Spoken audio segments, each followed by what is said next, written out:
Everybody doing all right? It's been a couple weeks.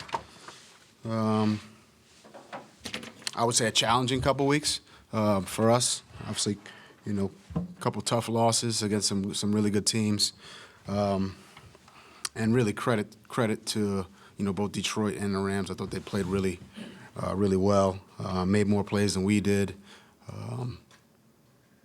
and overall, what we've learned as a group and the message to the team is that there's such a small margin for error in this league, and we were on the winning side of that margin, early in the season. So I think there's some valuable lessons to learn for us as a defensive unit, which we've talked about.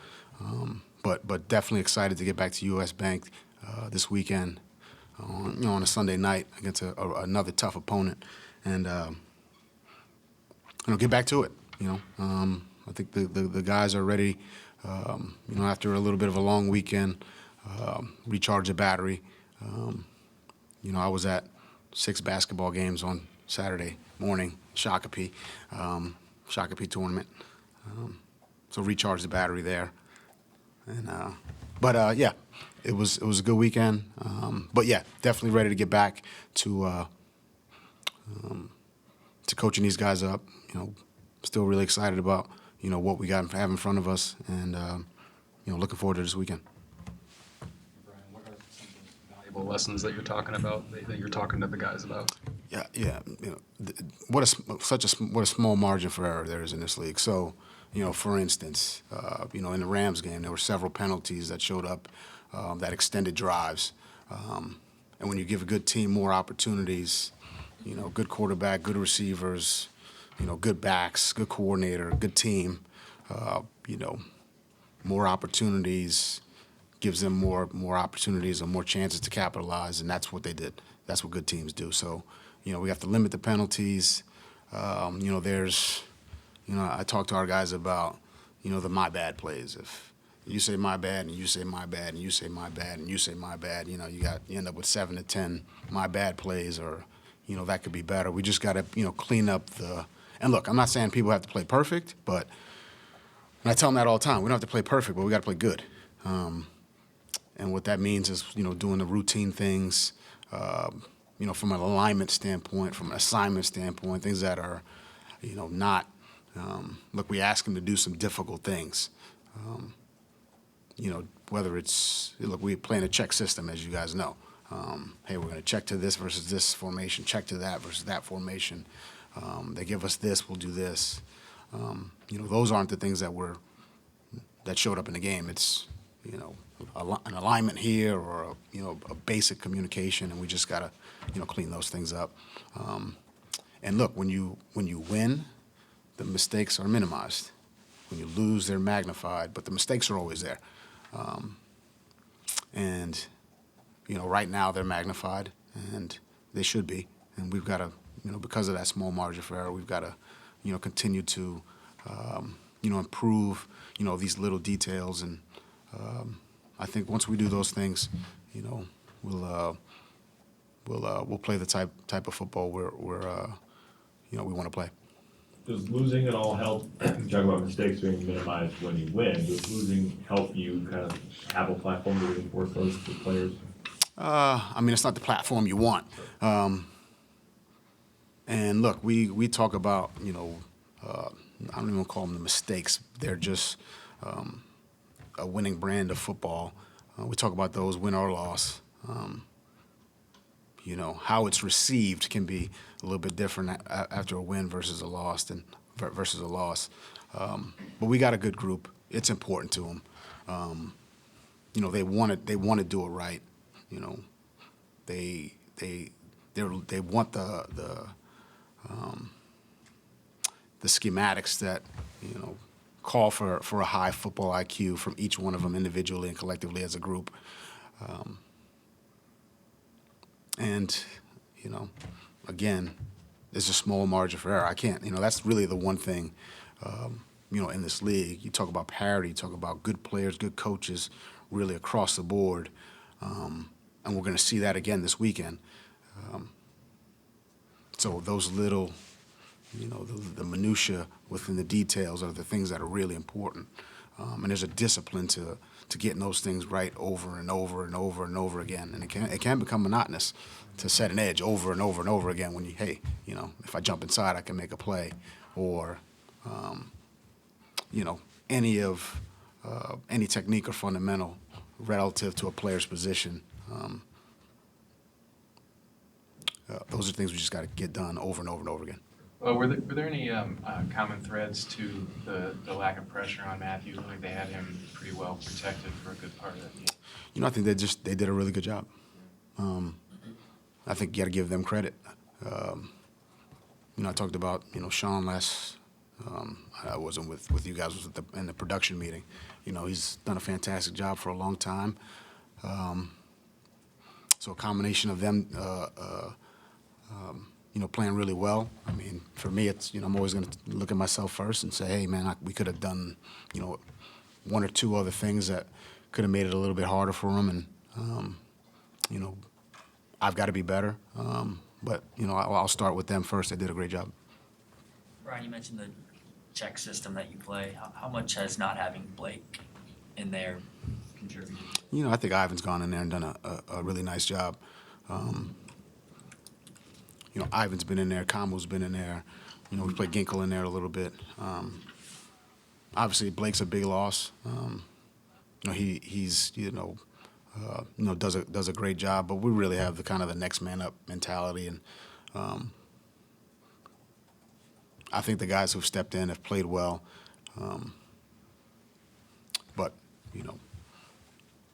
we got to play a little bit better. That's it. I mean, everybody's got to do a little bit more. But yeah, certainly Blake's, has been a tough loss. Hey, Brian, as you guys put more and more on tape in terms of the pressures, as Kevin was asking about, I'm sure you've got a deep bag to grab from. What's it like to kind of counteract and counterbalance some of the stuff that teams, whether it's Detroit or LA, try to do to stop your pressures? Yeah, I mean, I think that's just kind of the ongoing chess match throughout the season.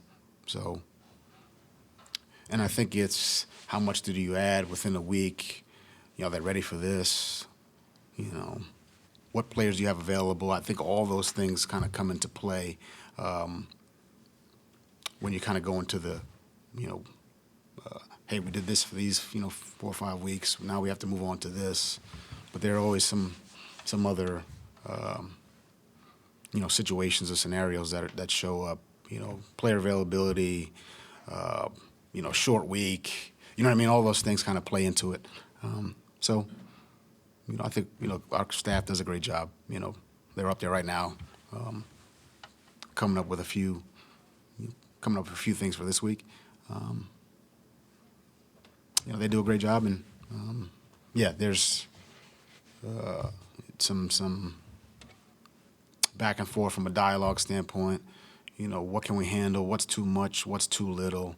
Those are conversations that are had every week, and trying to find the right mixture of coverage, pressures, blitzes, max drops. All those things are kind of a weekly conversation. Ryan, what would you like to see from Dallas Turner for him to be on the field a little bit more as we go forward? I think we talked about Dallas the last time I was here. I think he's done a great job. I think he's a young player. I think he's got a bright future. Obviously I've heard the talk about the snap counts, and I think it's just hard to make a determination on a player and what he is based on 7 games, especially early in his career. I think Dallas is going to be just fine.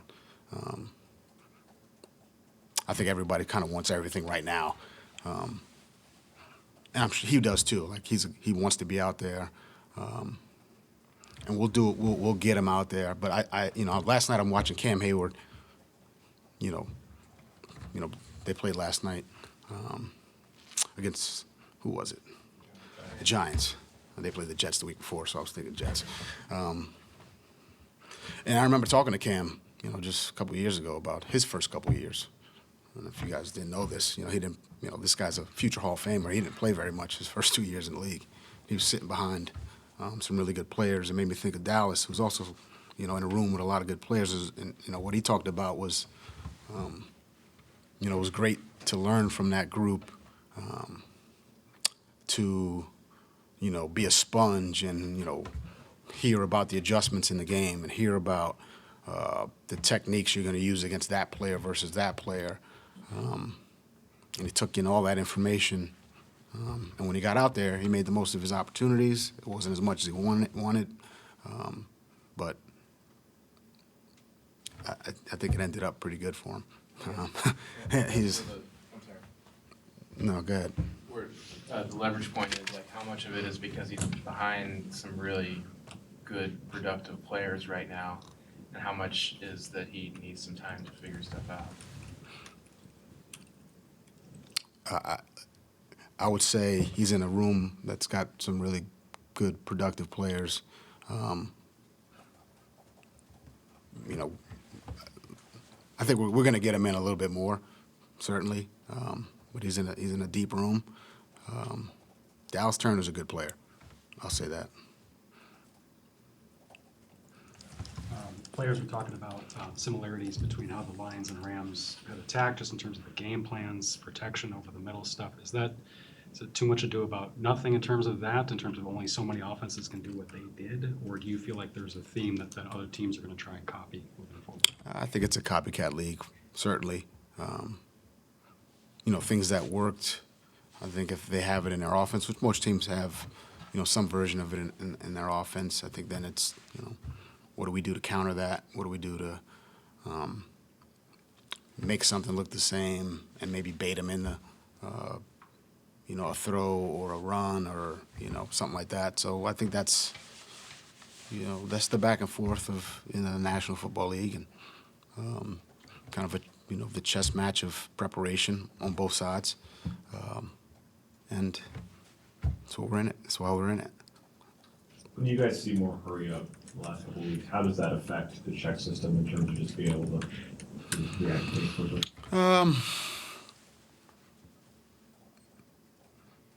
So, look, we've got a no-huddle kind of menu. Within that menu, based on what the offense gives us, it could turn into a check game, it could not turn into a check game. So it really doesn't affect it, other than, hey, if they're going fast, there's no opportunity to check it. But if they're just, going up to, line up and, try to see what we're in, and then they're going to go to another play, then we can go to another play. So I guess, I don't know if that, hopefully that answers it a little bit. Like if they're going fast and we've got a call and we can play it, and we wouldn't be able to check in that instance. Conversely, offensively, you could be calling something into something you don't like. I don't think oftentimes they're not trying to do that either. So just kind of, again, more of the back and forth. Well, there's been a lot of talk this week nationally about Anthony Richardson and where he's at in his development. What have you seen watching him? Explosive athlete, big time arm. He's got a throw in the Houston game earlier that probably one of the best throws I've seen.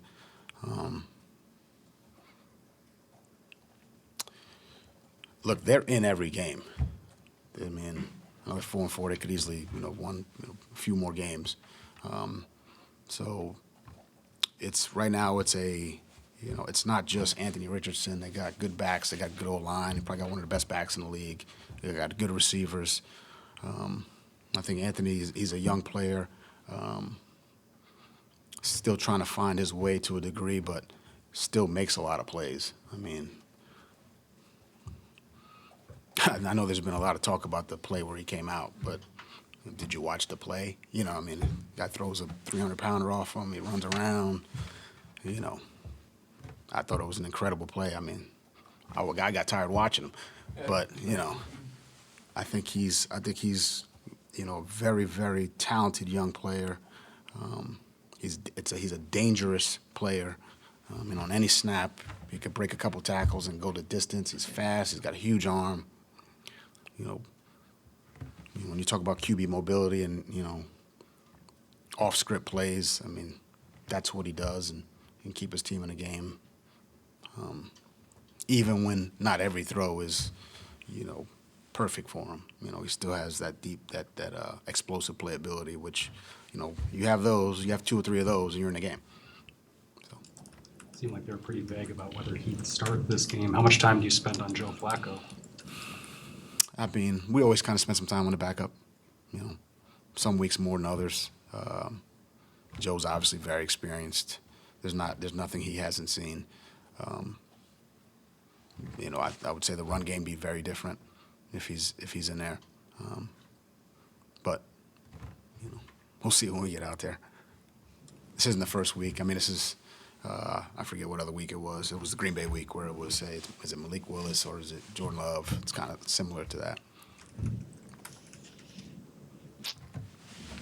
Thanks, Evan. Great. Thank you, guys.